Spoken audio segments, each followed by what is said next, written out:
William Rowland Jackson Crowder, Will Catalyst, Sensei Wayne, Nashville, Chicago, Atlanta, Sarasota, Texas own, WRJC. Hi man, how are you doing today? Peace, brother. Peace, bro. I'm good, man. I'm good. Thanks for having me, bro. Of Thanks for having me, course, man. of course. My first question is just what type of day are you having? Today, it's a smooth day, bro. It's a calm day, man. Like the weather in Texas is low key brisk, but I didn't do much today. I woke up. I slept on the couch last night. I woke up. I rehearsed a little bit of my rhymes, and then just cleaned up around the house. It's been chill. I've just been trying to send my album to whoever, just to see what thoughts and feelings are on it. But it's been a smooth day, bro. It's been an exciting time, to say the least. Nice. Well, I know you moved a lot. You lived in Nashville, you lived in Chicago, you lived in Atlanta, Sarasota, Texas. How would you say that impacted the way you make music? I think because, bro, when I, or at least I'll speak for myself, when I move around so much, I feel like I meet so many of the same people twice. And when that happens, like my mother's an author, bro. My dad's a pastor. So they're both writers in their own way. So I can't help but like when I experience people and when I go to these different places, I can't help but write about it. Whether it be like concrete stories or whether it just be words, images, colors. Like I'll sometimes if I meet somebody that reminds me of somebody that I've met before, I'll write down like those two comparisons, and sometimes that'll turn into a song. So I think it's just like the variety of people that I meet, it informs me and informs my own personality. And in turn, like I have so much to say about society and just myself in general.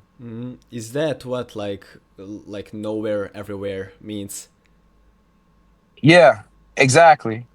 Exactly. Cause it's like I'm really no, cause it's like home is where the heart is, right? Home is where your space is in your head, right? But at the same time, I've been everywhere. Not everywhere, but it's like to have lived in your youth in Nashville, then to go to Chicago, then to Atlanta, then to Sarasota, then Texas.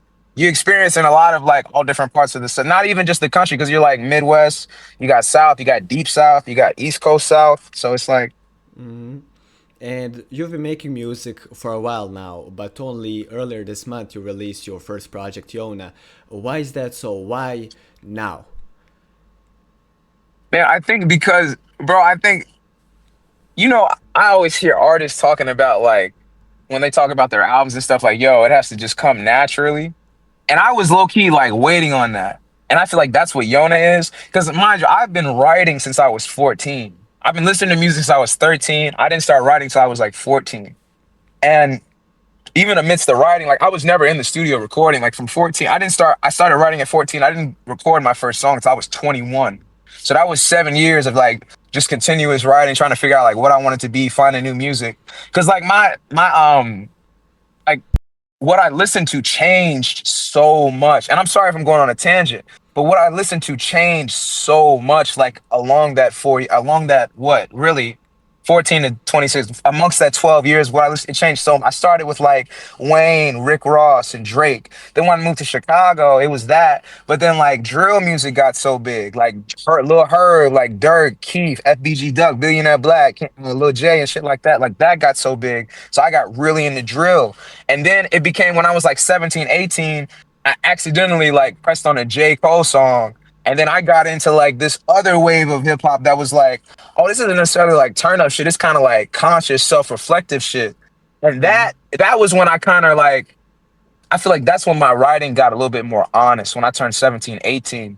Because like I was listening to, because I am like introspective kind of nigga. I overthink terribly. Like I overthink drought. It's a lot. So it was like to listen to brothers that were that like the J. Cole's, like the Joey Badasses, like Kendrick Lamar, like Kanye West. Kanye's my favorite fucking artist. Why now? Why now? Because I needed to take the time. Because and I was late to music, bro. I was late to hip hop specifically.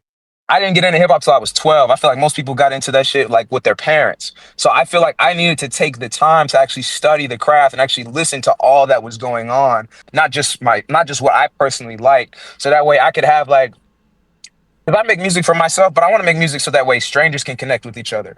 So I needed to take the time to soak in almost all, not all, but like a good perspective of what all there is in hip hop. So that way I can have something actually honest and authentic to say versus just like, I'm saying this shit because it's cool. I needed to take that time to listen and figure out what I like. I needed to take time to find myself a little bit before I was like, all right, let me put out a piece of work. And sometime during the rollout, you stated, "Brother, tell your sister you love her. Sister, tell that brother you love them. Remind each other the world make you forget much quicker than it took you to become one with. So take your time, real slow. Reiterate or rearticulate. Be however exact in letting one know how they make your soul long for." Why? What are you trying to communicate with that message? I think with that message, I'm trying to communicate what yearning of no avail is about. And to me, yearning of no avail, it's really it is personal, bro. Because like personally, I was in a specific, I guess you call it a situationship with a person, with a woman that I was attracted to. And I realized like after being out of it that like I was being prideful. I was being very like I didn't want to seem like down. I was being immature, but I was being childish. I was like I didn't want to seem like I cared more than the other person. I didn't want to seem like, oh, I'm more down bad or I feel this way in fear of like that other person not feeling that way all the way. So I think yearning of no avail is like it's me acknowledging the fact that like, yo, my nigga, you can't put in mad effort at the beginning and then coast along in the midst of a romance and then try to make up for it in the end. Because that is the yearning of no avail. Like you're yearning at that point, but it's to no avail because the person, she's already moved on, like whether it be physiologically or whatever. But I'm still yearning for something that I should have been yearning for in the process of which I had it.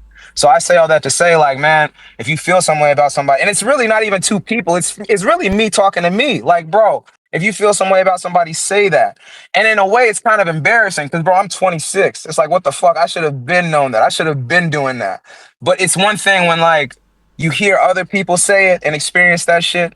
And it's another thing when it's like, oh, fuck, I'm actually in the midst of it myself. So it's just to say, like, man, like, say how you feel. Like, be honest. Like, there's nothing, you have nothing to lose.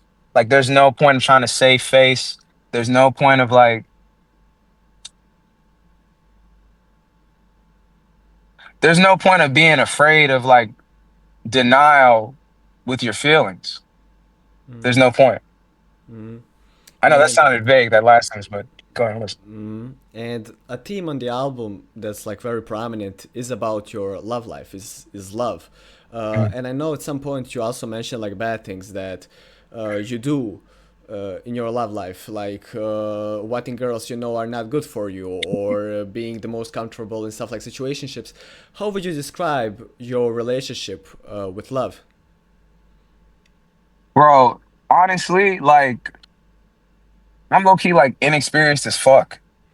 I'm inexperienced as hell. I feel like I know what love is in an extent, and I feel like I don't. Like, it's like, I feel like I don't, and that's the thing that's fucking me up about it. It feels like it's something that I can't understand, of which I can't understand the basis of which how good or bad I am with love unless, like, I'm involved with someone, which is kind of controversial because it's like, try being like that people are like, yo, be in a relationship with yourself. But it's like I love myself differently than I love other people because it's like I've known myself longer than I've known other people. So I would say it's like I don't know at the same time because like when I'm with somebody, I know for a fact that like I like to do what I want to do. Like I always like time. Time is probably the most like controversial thing with me in love. It's like I always be like, I don't believe in time, fuck time. But that's not true. Like I just want to do what I want to do with my time. But I think that's and I sound so fucking immature, but it's like, yeah, like sharing time is probably like the highest form of love. And not just sharing time in the sense of space, but or not just sharing time in the sense of like we're both in the same space, but sharing time in the sense of like what do you want to do versus like regardless, like we together, we doing this shit. So it's like honestly, brother, it's my relationship with love is kind of selfish. It's not at all what I want it to be.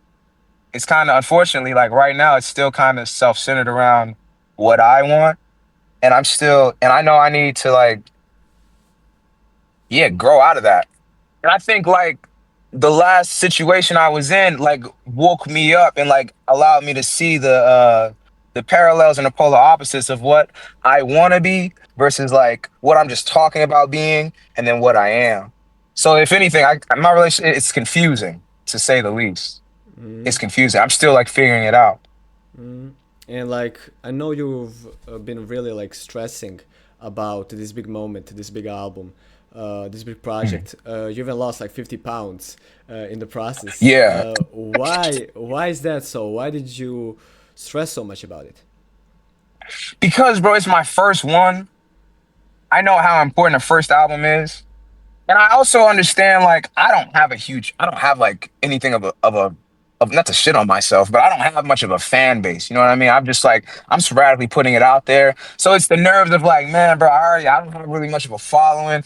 I don't have like a big community like that because of like the moving and shit like that. But that's no excuse at the end of the day. And I think that's what I was so nervous about. It was like, all right, bro, like, I'm gonna do this shit anyways, even though like I don't know a whole lot of people. I know some people, and it's like these people, the people that I do know, they're all over the place. But I think it was that. I think it was also how honest the words in in the individual songs were. I think that's also what it was. I think also the fact that this was coming from a real place. This wasn't just me. This was fun. Don't get me wrong. Shit was fun as hell. But it was like, bro, I was actually reflecting on events that I was embarking in with another person, and then like writing that shit down on paper. So I don't think it was just the fact that, oh my God, I have an album coming out. It's like, oh my God, I have an album coming out about this real life situation that I went through. Eventually, I'm gonna have to say these words out loud in front of people, and people might ask questions, they might not. Like, I might like get emotional in the midst of talking about this shit or in the midst of like performing it. I don't know how my body is going to react to this. I think that's what it was. I was so nervous about that, and in turn, like, yeah, my body like it was stressing the fuck out. Like there were times where I couldn't eat because I'd be rehearsing songs and going over songs, and it's like, man, like I don't know why. Because, bro, the feeling I get when I listen to other people's music, and I don't mean this in a like better or worse way, I mean in a feeling kind of way. When I listen to other artists' music, it doesn't hit like I get a weird feeling in my stomach when I listen to my own. And it's like, I don't know, I don't know, it's something that it like stifles my appetite or something like that, which I know sounds weird as hell, but it's like that's what was going on. So I guess my body was just reacting to the honesty of which I was creating my art. And unfortunately, it was causing me to lose weight. And even though this is like again not the reason, but Mhm. do the outside opinions matter to you, negative and Fuck no. positive? Really, that's amazing. No, oh, well, no, no, fuck, no, they don't, but they do. You know what I mean? Like, not in the sense of like, not in the sense of my confidence. They matter in the sense, not, they don't matter in the sense they don't like outside opinions don't dictate or like my confidence because none of us know what the fuck we're doing. We're all figuring this shit out, but they do dictate in terms of like how did that make you feel? Like, because I don't not think that your feelings are, even though it's my art, you know what I'm saying? What it is to me is what it is to me. But absolutely, how other people feel about it, it absolutely matters because your feelings matter, bro. Like your expression, however that made you feel, whatever that informed within yourself, that absolutely matters. So yeah, that it does and it doesn't. It does matter in a sense because I think as an artist, like we're responsible to the people, we're responsible to the times. So it's our responsibility to like, at least in my opinion, it's our responsibility to hear what the people have to say about, oh, I like this, I didn't like that, and then take that in and then go and parallel that with how it made me feel personally, and then try to culminate those two, combine them or separate them and create something from it. I think opinions are meant to be created from. I don't necessarily think opinions are meant to be like, oh God, this is what I am or this is what it is. I think everything is inspiration. Everything is inspiration. Everything is an idea. And let's say to switch the topic, but a little bit going off. What is the Yona album cover supposed to represent? Mm, mm, mm. I think that album cover represents what I put that other person through. Okay, Cause I, how? like, bro, that album cover was like shot like, damn, I'm making myself seem like a shit person. That's funny. I shot that album cover outside of a gas station. There was a random ass doll on the floor, just like in the water. And I was like, damn, that looks kind of cool. That looks kind of, I don't know. I just took a picture of it. And I remember something that person said. She told me like I was stressing her out. And I remember that like, that shit hurt me, bro, because I've never heard somebody tell me something like that. Cause usually like when I'm around people, people are usually like, damn, nigga, you make me like open up or you make me feel relieved or you make me feel calm. So to hear somebody say something that I hadn't heard like from people ever, that shit fucked me up. But I'm about to bring it to the picture. Like when I saw that doll on the floor, that doll just felt like it felt like when she said that you stress me out. That doll felt like that moment and that conversation that I had with that person. Like that doll on the floor, hair wet. Half of the doll's body's gone. It's dirty. It's looking like what the fuck? It's in the middle of water in the gas station, gasoline and water, and whoever knows whatever the fuck else is on that shit. And I was like, damn, that kind of looks like what I just put that person through. So Mm, if anything, bro, this album is not like I don't want people to think that this. I mean, no, I don't give a fuck. But I mean, no, I don't want people to think that this album is like me being self-indulgent, trying to be braggadocious about being an ain't shit ass motherfucker. This album is about me acknowledging my faults and my mistakes in that, like in that relation or not relation, situationship in that, or you can call it relation because it's another person. But yeah, but it's me acknowledging my faults and my mistakes. Cause mm, like why I respected that individual so much was because like they didn't give a fuck about me saying sorry. Like sorry didn't mean anything. And it's like, well, damn, if sorry don't mean nothing, what can you do? And all you can really do is like, or what can you do to like, I guess, relieve the tension or heal the tension or heal the strife. And the only thing you can do is like, one, probably just leave that person alone. Me leaving that person alone, and also not doing that to whoever I end up falling in love with or whoever I end up like getting with next. That's mm, probably the best way to like, how do you say it? That's probably the best way to apologize to somebody like that who mm, doesn't give a fuck about apologies. And it's like, and it's also like in the sense of like, it's not for me to prove to her that I did it. It's about me proving it to myself that I changed. mm. And a few times in the project, you would mention Christianity, you would mention people who are religious, you would mention spirituality in general. What would you say Yeah, is your spirituality? brother, I don't even know anymore.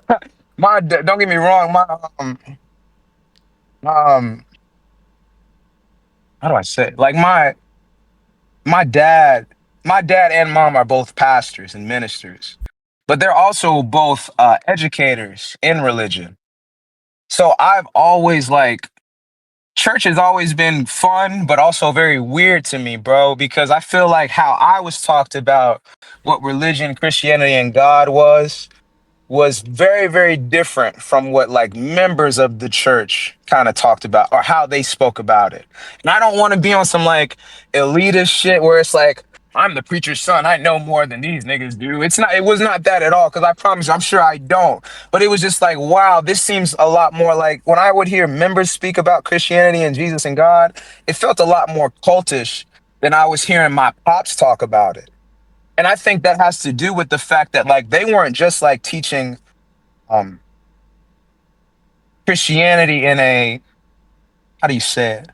And a like if you don't do this, you're going to hell. If you don't do this, you'll if you do wrong, evil is gonna happen to you. They were speaking about God from more of like and Christian and religion in general from a connecting aspect, not a separating aspect.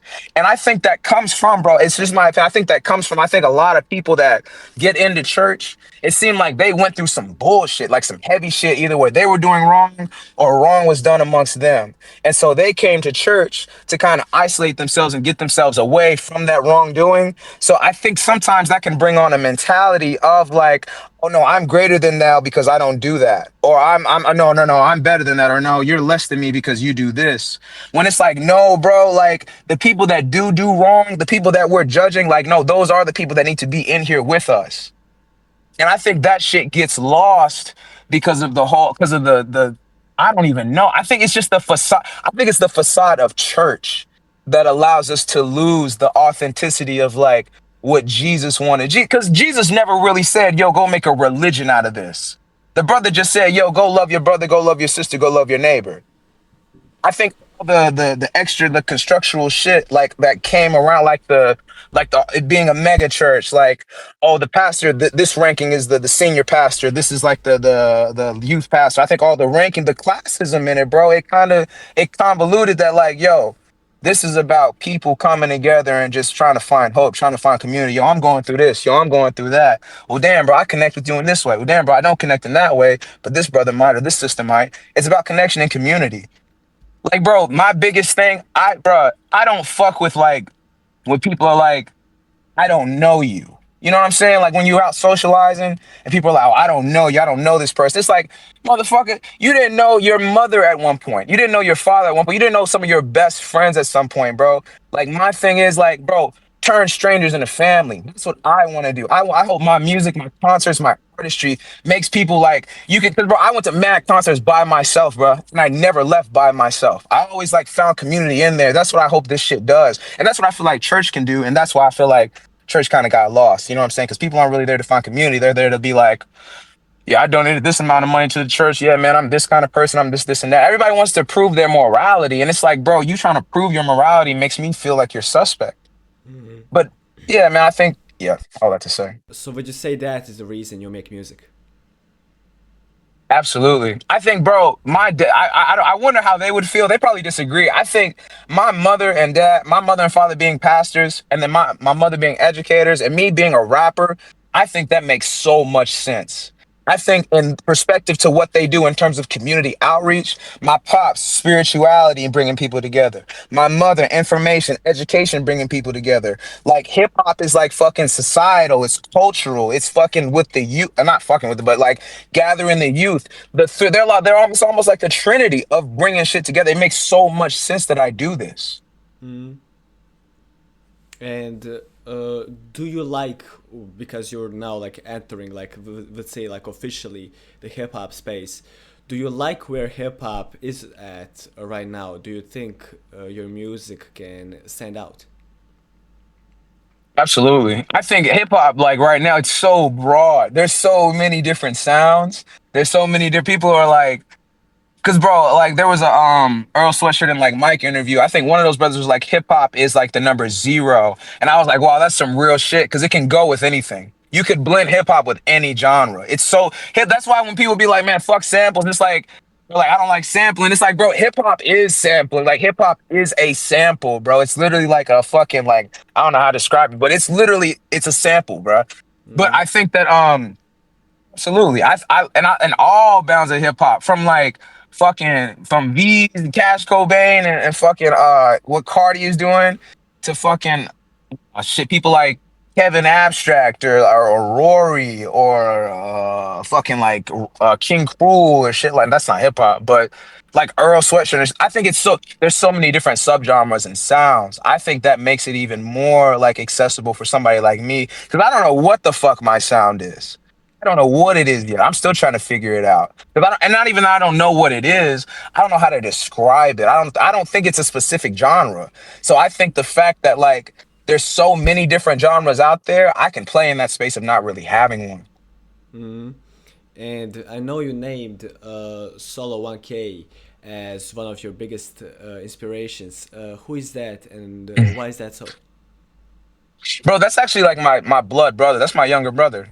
His name's Solomon. His name's Solomon Crowder. That's actually my younger brother. Bro, I owe so much to him as like a part of my artistry, and he probably doesn't even know that. But like Solomon was putting me on to a lot of like alternative, like indie rock, shoegaze, like just dream pop shit. And I was hating on it at the time, bro, because I was mad into like Lil Herb, Lil Durk. I was in a lot of like drill music, the Chicago drill scene. I was into a lot of that shit at the time. Not shit, but a lot of that music at the time. And Solomon was listening to a lot more like pop, like indie folk, alternative shit. And you know, bro, I was on that shit. I was like, man, no, that's white people music or that's lame, bro. But like looking back, I was so fucking wrong for that, bro. I was so fucking wrong. Cause it's like that shit like heavily informed like what I want to make now, bro.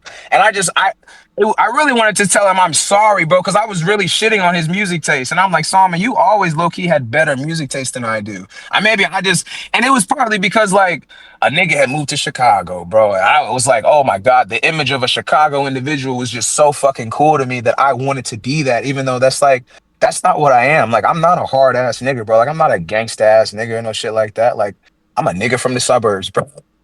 I'm just a regular black man. I mean, I'm me, but you know what I'm saying? I'm a black man from the suburbs, but I think I was just so enthralled by like the Chicago image and the drill scene that like I saw my younger brother was listening to, like, what the fuck are you doing? But really, he was being more authentic to who we were than I was.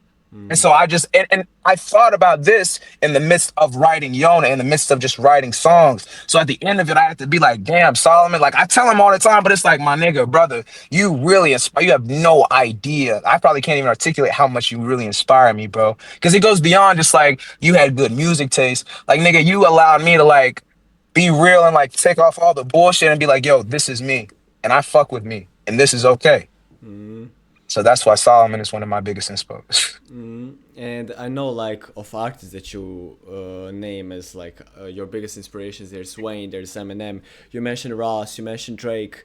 Who are some other artists that impacted you?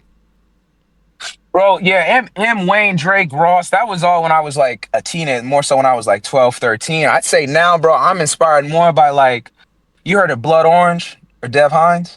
I haven't.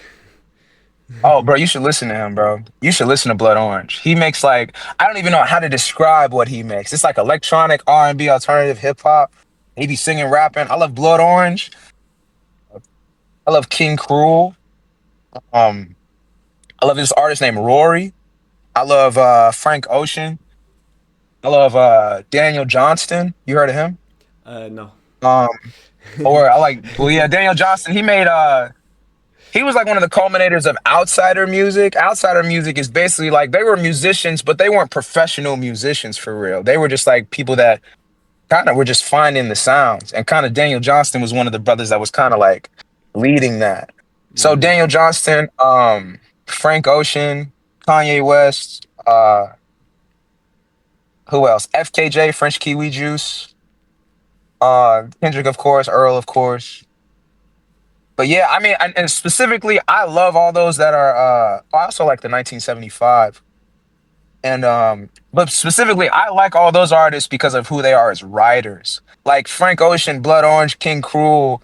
Those are probably my three favorite writers because like their writing, it doesn't feel like lyrics. It feels like words that are extensions of the sounds coming from the instruments. If that makes any fucking sense. I know that shit. But yeah, that's why I like their music and their words, and that's why I like their. That's why I'm inspired. And you mentioned that you started writing when you were 14, but how did you like get the idea to start making music?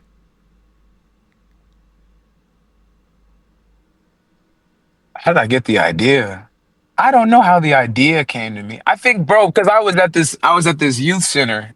It's called the Gary Comer Youth Center, and I was a part of this mentorship called Champs Male Mentoring Mentorship. And we were gonna make a song like about positivity, about being black and positive. And so like they were like, everybody write a verse. And so I was like, man, fuck it. I listen to mad rap music. Like I'm gonna write a verse. And so I did that. I rapped it, and I didn't know if people were gonna like it or not, but niggas started getting hype about it. I was like, oh shit, okay, I guess I could do this. So I was like, all right. So I wrote that, I recorded it, and I remember the guy that took us to the studio, he was like, all right, Will, you might have a rap career in you too, as well as playing football. And I was just like, word, bro, yeah, okay. And so yeah, I guess that started it. I don't know what ignited me to start rapping though. I don't think it was anything that ignited me to start. I think I always just felt like I could do it. I think, bro, honestly, what probably it was, it's probably just my mom is a author, bro. It was probably that, like subconsciously. Because I've always like reading, writing, that's always been like in my household. My dad writes his he writes his sermons. So I've always been in the room with writers. So it's probably just I was born into it. So that's probably what it was. Along with me, like, getting that push from other people, but probably started at home. And how do you make a song? How does a WRJC song come about? Shit, either I'll that's a good ass question because I don't even know. I think they just like, and I don't mean that facetiously. I mean that I don't know in the sense like I don't really be thinking while I'm writing music. I kind of like, bro, dead ass. I pray and ask God to like replace me, like, because bro, I watched mad interviews and this nigga Al Pacino was like, before he would ever go into a scene, he would ask God to like absolve him of himself So that way, like the divine, the create, whatever you believe that to be, whether it be the man in the sky, nature, music, voices, expression, or whatever, like allow the divine to come into me and absolve, get me out of the way. I know before I always say, I say that shit out loud, like absolve me of myself, please. And then I just start writing whatever comes to my mind, the first thing that comes to my mind. But I know the first thing I have to do is absolve myself of myself. I need to get the fuck out of the way because like it's like that having an idea of something versus like what that thing really is. I'm like attracted to the idea of things because I'm an artist. You know what I mean? And that's just, I'm attracted to the idea of things. So when I have something in my head that I may want to write about, I might want to write about it, but then I'll try to like change it a little bit, add little nuances that are in the imagination. But it's like, I can't be, not I can't be, I sometimes don't want to be imaginative about things that actually happen in my life. Sometimes I need to just write what that was and how that made me feel. So it's really like putting it out there and letting it go, putting it out there and letting it go. And it's also like, it's also, bro, I'll write, because, bro, I'm not gonna lie, I'm terrible with like structure, bar structure and shit like that. And you can probably hear that in my music. I don't really like, I don't know how to write a bar and no shit like that. I just be writing, I just write and just write and just write. And sometimes I'll have to stop and go listen to some music for like 2, 3 hours, and then I'll come back, write some more. It's just a, I don't know how to describe it, bro. It's not a process though. It's definitely not a process. I say things, but it's like I'm all over the place. It's sporadic. And I know on your personal Excuse me. YouTube channel, there's an old playlist title album with beats. Was there an album in works before Yona, or was that Yona originally?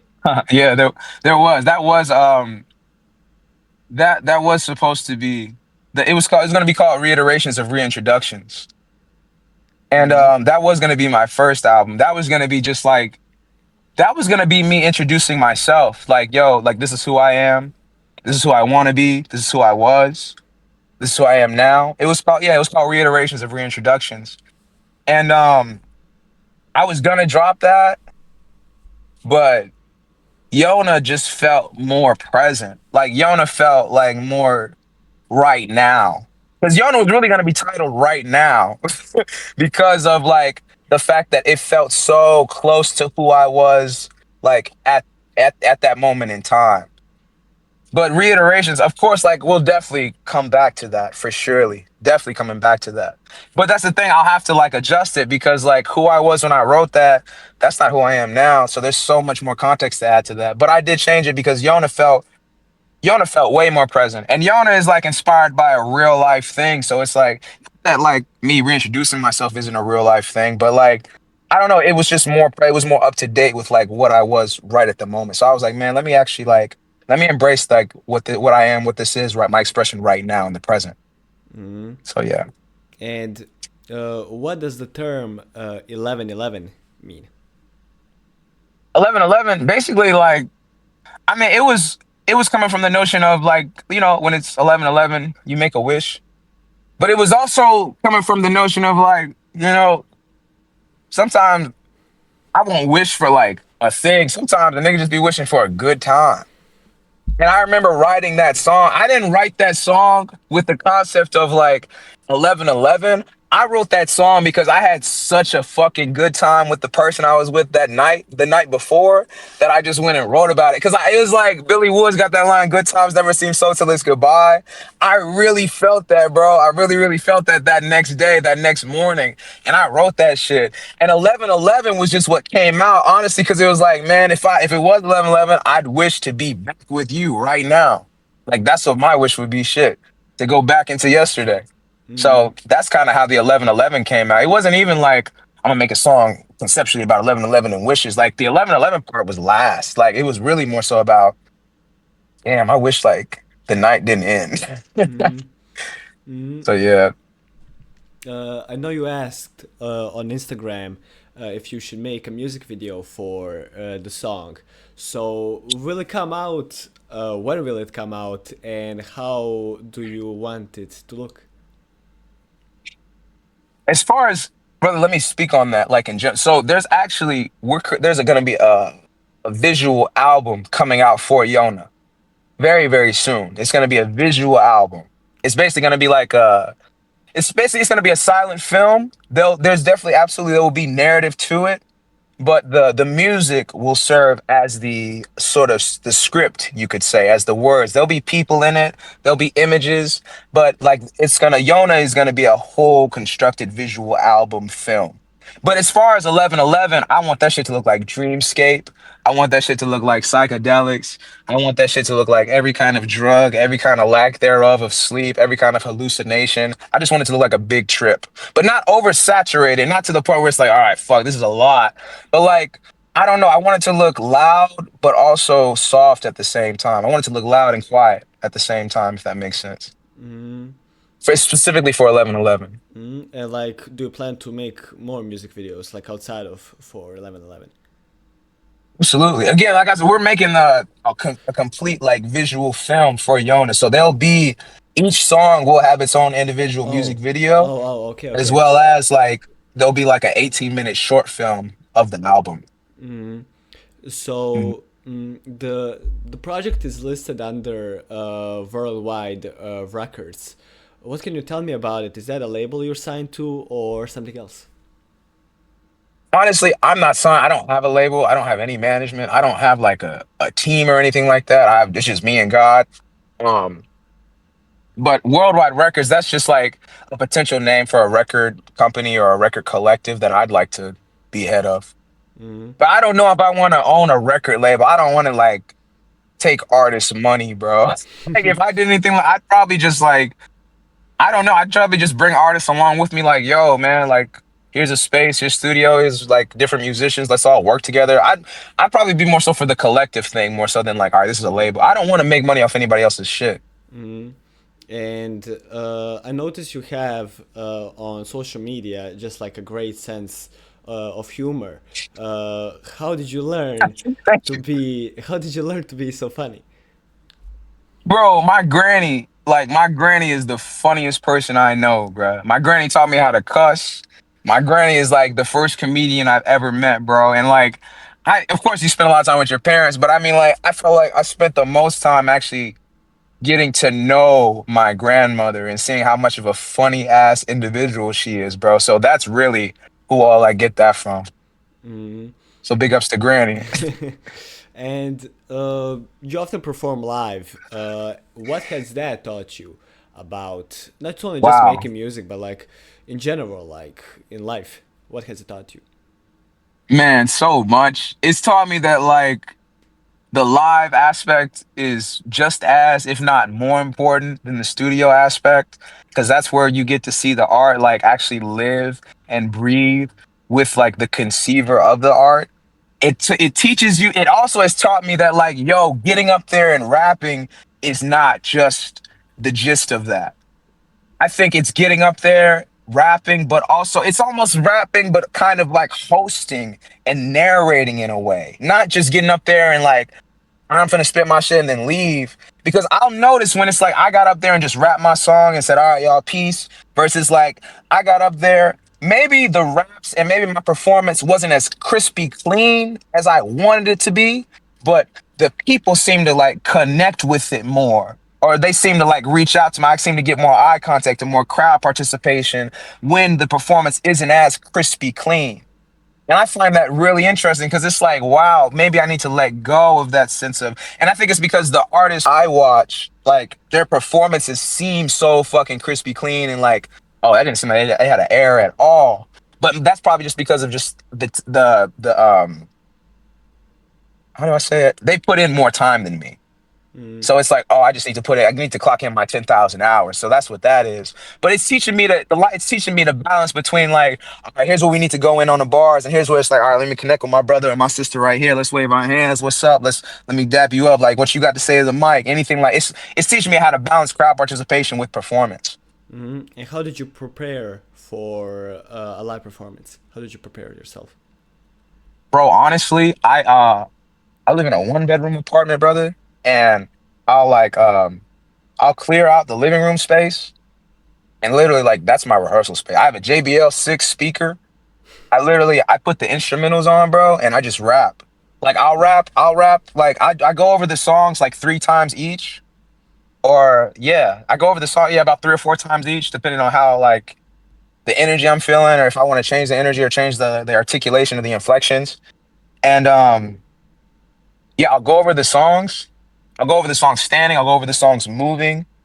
I'll go over the songs at like different pitch ranges and stuff like that. Just rehearsing it, bro. Just doing it. Like sometimes I'll go over the songs with like my actual backing track, just to like to see if the backing tracks informs me of a different choice. Cause I don't. I think what's so also interesting about the live aspect, bro, is like I'm realizing, oh, I don't have to get stuck rapping it the same way it is on the track.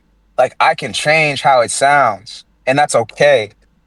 Because at first I was iffy about that because it's like, am I sending the people off by doing that because I'm not rapping how it is on the track? But it's like, not necessarily if you're rapping a different way that's helping elevate the track behind you. That's like that whole backtracking versus like just rapping with the beat argument. I think it's interesting because I think, yeah, you should absolutely be able to rap with just the beat. But I think it's okay to use the backtrack if you're like informing it or if you're inspiring it, if you're actually like utilizing it instead of just like it's on, instead of using it to carry you. So yeah. And before Yona, you had a big like library on SoundCloud of songs, and you have a couple of songs on YouTube as well. Will those make it to your new profile on Spotify and Apple Music? Because I know you had a previous profile, but I see like it has no songs right now. Yes. I don't know because a lot of those tracks were demo tracks. The only track, I think there's about 5 or 6 tracks on there that are officially like mixed and mastered. But I mean, if the people would like them, if people want them on Spotify or Apple Music, absolutely. But I think those tracks were more so like they were trial runs for me, sort of like demos to like see like what I wanted to make, to see what people might have thought about like what I was making or anything like that. So I will say I'm not gonna say no, but I'm not gonna say yes at the same time. I think if people want them, then yeah, I wouldn't mind putting them on Spotify, Apple Music. And you So often yeah. talk about hip hop and R&B, and you mentioned pop. Are there some like musical genres that you also dabble into, like listener wise, that an average person knowing who you are wouldn't expect? Huh. Knowing who I am, um, I don't know if anybody because I don't listen to everything, bro. I listen to rock. I've gotten more into how do you say? I think it's like more so like gothic rock, gothic music. It was I forgot how to describe it. It was Susie and the wait a minute. Let me try to find it. It was Susie and the Banshees or something like that. But like I listen to everything, bro. It's like I really like 70s rock. Like more so like damn, I can't even name artists. That's funny as hell. But yeah, man, there's nothing I don't listen to. So no, I don't think there's anything that I because I really like it all, bro. I like metal. I like, shoegaze. I like dream pop. I like folk. I'm really more into folk now. I've really gotten into a lot of folk music. Richie Havens, somebody I've been listening to. The sister, hold on. I have to, I'm gonna mention this one's name. Wait a minute. Vashti Bunyan, a folk artist that I've been fucking with. But yeah, because I think that, bro, I was watching the Andre 3000 interview, and a piece of advice he said, like, listen to music that is polar opposite of what you make. And I already kind of in my head, I always felt like, oh shit, it feels like this is informing me to do something different. Like when I listen to like rock or something like that and then go back and rap, it's informing my delivery and my lyricism in a different way.